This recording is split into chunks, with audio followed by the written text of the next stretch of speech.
Hi friends, welcome back to another episode of Generation Tech. My name is Alan. When you love something a lot, it can oftentimes be very hard to criticize it. Even when it poops in your shoe or delivers a trilogy that feels completely disjointed. But criticism, constructive criticism, is a good thing. I mean, how else can something learn from its mistakes unless it knows about it in the first place? And so today I want to take a look at all the mistakes that Star Wars has done in its history. We're going to kind of go through this chronological order and also look at the history of what's happening behind the scenes to give us a little more context on why these mistakes were made. The original Star Wars movie wasn't even supposed to have a trilogy. It was supposed to be a standalone affair originally. The only sequel that was planned was a novel called Splinter of the Mind's Eye, written by Alan Dean Foster. It follows Luke's adventure 2 years after the Battle of Yavin to the world of Mimban. You know, that mud planet Han Solo was trapped on? But the original Star Wars broke records at the box office, and all of a sudden Lucas had a plan for 9 movies, which eventually was shrunk down to 3. The first sequel, Empire Strikes Back, was released to divided reviews, but 40 years later, with the entire series finished, it's widely considered the best Star Wars movie ever made. Back then, there was a similar divide between critics and fans. Some more classically trained film and theater critics said that they didn't like the pop culture appeal of the film and likened it to a comic book. The fans, on the other hand, had been waiting for 3 years for another entry of Star Wars and saw Empire multiple times. The Darth Vader Skywalker scene blew people's minds. They also really loved Lando's swag, and everyone thought the walkers were terribly designed, even back then. Even back then, fans were pretty much the same as they were now. But the one thing they didn't pick up on was how messed up Luke and Leia's kiss was at the beginning of Empire Strikes Back. All throughout the original Star Wars, there was definitely a connection between Luke and Leia, and also Leia and Han. But then in Empire, Leia kisses both Han and Luke, setting up a sort of love triangle that will most likely get resolved in Act 3. Which it is, but not in the way fans expected it. See, instead of Han winning Leia over, Leia only chooses Han after figuring out that Luke was her brother. Lucas clearly did not figure out all of the details in his 9-episode saga just yet, which led to some pretty weird moments. The back-to-back success of the original Star Wars movie and Empire Strikes Back paved the way for the finale of this new trilogy. Lucas wanted the Empire to be brought down by a technologically inferior tribe of primitive warriors. He had drawn inspiration from the Viet Cong guerrillas who had fought against Americans in the jungles of Vietnam, which is kind of offensive to both the Viet Cong and the American soldiers who fought in the Vietnam War. But anyway, Lucas got the name for the Ewoks by reversing some of the letters in the word Wookiee and also rhyming it with the Native American tribe known as the Miwok. The Miwok actually lived amongst the redwood forest of California, which would be the setting for the forest moon of Endor. I personally think it would have made a lot more sense for the giant Wookiees to defeat the Empire, which was originally what was supposed to happen, but Lucas chose the Ewoks instead. He made them quite small in stature and based their faces on a breed of dog that Lucas owned, known as Griffin Procellus. Some fans have accused Lucas on pandering to children by adding these Ewoks into the movie. And considering all the Ewok-related media that would come out in the following years, along with Lucas's many questionable film choices that seem like quick cash-ins, I'm not going to defend Lucas from these accusations, but it should be noted that the original Star Wars movie wasn't intended for only adults in the first place, and those fans that first fell in love with Star Wars in 1977 were now 6 years older by the time of Return of the Jedi, so their taste might have changed. Which is also why the entire Ewok sequence just seems childish and silly now for older viewers.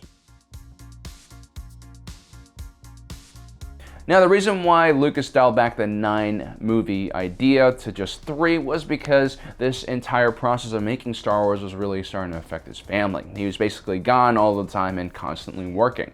Unfortunately, even without making the rest of the trilogies, Lucas's marriage to his wife Maria would begin to fail. Maria Lucas was an accomplished film editor and helped George with several of his projects, and it's rumored that she convinced Lucas to let Obi-Wan Kenobi die and become his spiritual guide in the first movie. This would become one of the most impactful moments in the original Star Wars film.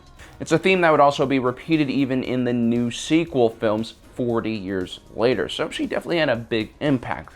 Unfortunately for the couple, though, in 1983, they would file for a divorce. This is after Maria finished editing some of the more emotional scenes in Return of the Jedi. Maria ends up selling for $50 million in the divorce with George Lucas, which at the time was a record. I mean, nowadays you have Jeff Bezos selling for $38 billion with his ex-wife, so things have changed quite a bit, but at the time, George Lucas's divorce was a big deal. It was record-setting, and he was also very cash-strapped after this incident, and therefore the likelihood of seeing another Star Wars trilogy became almost non-existent. The millions of Star Wars fans out there, however, were still hungry for more, and so several publishing agencies were using the Star Wars brand to pump out more content in the form of comics and novels. Now, a lot of the content that came out was garbage, and Lucasfilm didn't do the best job managing who got their hands on this wonderful franchise, and some mistakes were made. But by the early 1990s, Star Wars had become extremely popular once again, thanks to a new trilogy of novels by Timothy Zahn, covering what happens after the Battle of Endor. At the center of this very interesting story arc was an alien character named Thrawn. Thrawn was unlike any Star Wars character we've ever seen. He was meticulous, calculating, and extremely analytical. He even studied the art of his enemies to understand how they would fight in combat. The success of Zahn's Thrawn trilogy, along with the advances in CGI technology, are what ultimately inspired Lucas to come back to Star Wars and start preparation for the prequel trilogy. So without Timothy Zahn and without Thrawn, it's very likely that the prequel trilogies would never have been made, or would have been made later, and I might have never become such a large Star Wars fan. And so when Disney reintroduced Thrawn into their Rebels cartoon series on TV, I was really excited. Sure, I was a little upset that they had made him into a more cartoonish and simple version of himself, but at least they had kept some of his character traits intact. But in the last episode of the show, Thrawn is defeated, not by some genius rebel leader worthy of defeating him, but by some kid who has a bunch of space whale friends and time-traveling wolves. So disappointing. The age issue that we see with fans is something that can only happen in a franchise as old as Star Wars. Those original fans that were teenagers in 1977 were now all in their 30s by the time The Phantom Menace had arrived.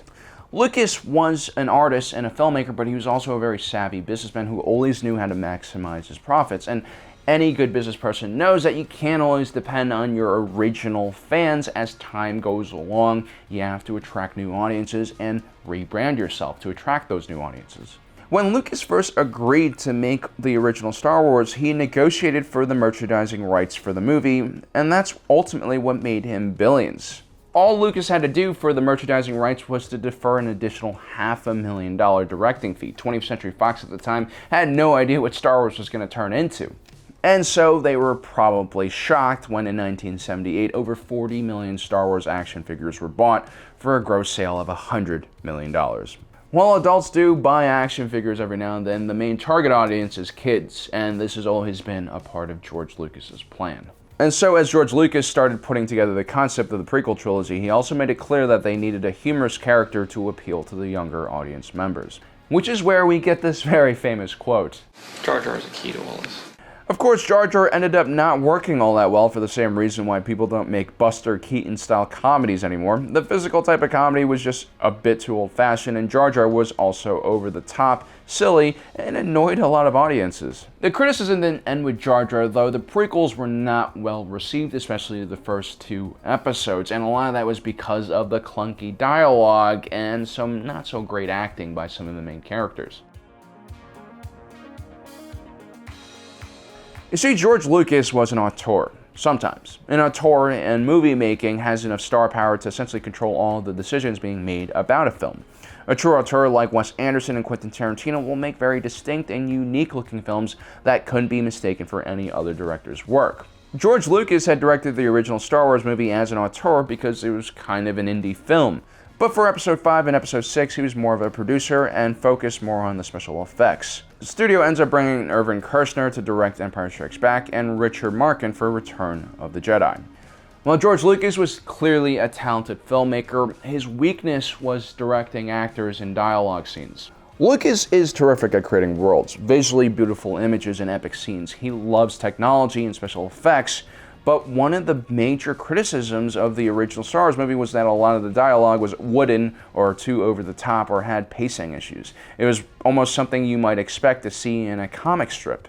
Empire Strikes Back was viewed as having superior acting scenes thanks to more actor-oriented directors. It's said that when George Lucas directs, he oftentimes doesn't really give any direction and just lets the actor kind of do their own thing, which can be problematic when they don't understand what's going on. Many of the actors in the original Star Wars film didn't really understand what the movie was about. And as you know, most movies are not shot chronologically, so that makes it even more confusing. Then in the prequel trilogies, which heavily relied on CGI effects and green screen studios, the actors and actresses faced even bigger challenges. It's hard to act in a scene when you don't have any context about your surroundings and what your character's motivations are. How else do you explain such a terrific actress like Natalie Portman completely bombing in these uncomfortable dialogue scenes?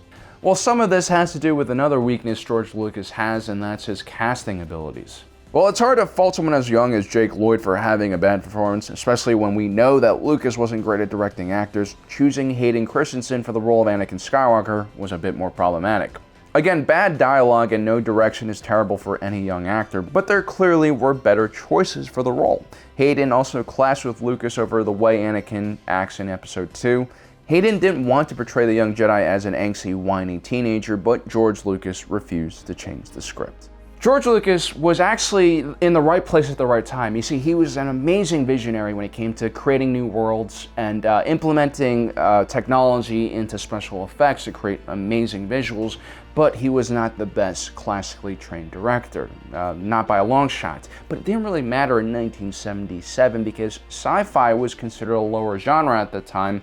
There were a lot of B science movies, which were just horrendous, and that kind of poisoned the genre. So audiences went into the movie with very low expectations, and they were blown away by the visuals so much that the clunky dialogue and maybe the flatter characters and the more simple story didn't matter at all. This was all about visual fidelity. Now, in 1999, when Phantom Menace came out, the movie industry had gradually changed to this more professional, more nuanced thing where you have specialists focused on very small jobs, which really creates a lot of perfection in what happens on screen. And also, audiences have become used to seeing better and better and more professional productions than what you would see in the 80s and 70s. So audiences are a lot smarter too, and so when the prequels came out, it was definitely not very well received by fans and critics alike. In hindsight, the prequels have aged quite well. I mean, even the clunky dialogue is more humorous now than cringy, in my opinion. Okay, maybe it is humorous because it's cringy. And also, there's a lot more details, surrounding details from the Clone Wars cartoons and all the novels that kind of fills in this period of time, making it feel very rich and alive. And it's also one of my favorite times in Star Wars. Criticism, especially passionate criticism, oftentimes is rooted in some emotional connection to the thing that is being criticized. But when criticism kind of disappears or becomes half-hearted, it means that the critic no longer cares. On October 30th, 2012, George Lucas sold the Star Wars franchise for $4 billion. George Lucas had really taken all the criticism over the prequel trilogies personally and never quite recovered from the backlash. On top of that, he was really interested in making new experimental films, which probably were not going to be profitable, and he didn't really want to expose his film company to those kind of financial dangers. He was also a lot older by now, and he's probably a bit bored by the franchise. Lucas never really embraced the Star Wars fans the same way that Mark Hamill did, and so Lucas decides he wants to save the company and allow all these people in this company that he's created to continue working, so he sells it to a giant corporation. Now, corporations are ideal for a lot of things. They're basically really good at organizing things and scaling up the size of your operation. That can be really helpful in movies, especially nowadays, where starting a new film is like opening a new company with hundreds, if not thousands, of workers and support staff. But as more money gets involved in these projects, naturally there's more pressure on turning a profit when the movie actually comes out. You'll see an influx of so-called producers who don't really have any movie-making experience but are the financial backers of the film, or are corporate executives who are called in to rein in the artist's wildest fantasies. Essentially now the artist has a lot more resources and money than they ever have had in history, but at the same time they have more bosses and executives who are going to be interfering with the final project. When a movie like The Force Awakens costs $306 million to make, there's a lot of pressure to make sure that it succeeds. And that is the unfortunate progress of any project as it scales up. I mean, the artist is most creative and most free when they're just doodling on a pad all by themselves. But as the artist becomes more famous and has an agent, advertisers, sponsors, things become more restrictive, careful, and then before you know it, it's no longer about creating what you want, it's about creating what will make the boat continue sailing smoothly. In 2015, Lucas would describe selling Star Wars to Disney like selling Star Wars to a bunch of white slavers. Now, I'm going to end the video here, not because I believe that the Disney takeover of Star Wars killed Star Wars and completely ended it. It's just that I've done too many videos highlighting the various mistakes that Disney has made. I'm not 100% against Disney. I don't want to make those kind of statements because the only thing that I'm certain of is that there are no certainties in life. I still watch everything that comes out of Star Wars, and there are still great moments hidden between the crazed pursuit of pure profit. And especially when I look back at Star Wars' long history like we've done today, I'm reminded that time heals most wounds, or at least makes us forget about how devastating they were when we first received them. Nostalgia, like wine in a box, will fill you with warmth and happiness and erase all pain the more you embrace it. But then again, did you guys see what Colin Trevorrow's version of Episode 9 was supposed to look like? I'm just going to end this video with some concept art from his version of Star Wars Episode 9, including a final epic showdown on Coruscant between the Resistance and the First Order. It's so much better than the actual movie. Kathleen Kennedy, you really messed up.